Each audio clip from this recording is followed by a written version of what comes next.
પ્રેમ જોઈને દેવતાઓ ધ્રુજી ગયા કે ભરતના પ્રેમ પાસે રઘુવીર પોતાના વચનને ફેંકી દેશે અને પરત આવી જાય. તો આ ભરતને રોકો. એટલે ફરીવાર સરસ્વતી માને યાદ કરે કે દેવી તમે જય અને ભરતનું માનસ ફેરવો. એમ ત્યારે માં સરસ્વતી બોલ્યા કે હે દેવતાઓ, જે પહેલી વાર થયું ને ત્યારે તો મેં હરિનું અપમાન કર્યું હતું, હરિને દુઃખી કર્યા હતા, એટલે હરિએ મને કઈ વધુ ન કહ્યું.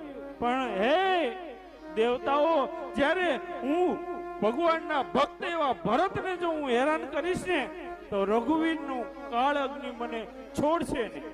માટે એટલો વિશ્વાસ જીવનમાં રાખવાનો કે પ્રભુ પોતાનું અપમાન સહન કરશે પણ પોતાના ભક્તો પર જ્યારે ઊંચી આંચ આવે ત્યારે મારો ઈશ્વર કાળ થઈને આવે છે. આ ભરોસો રાખવાનો. 8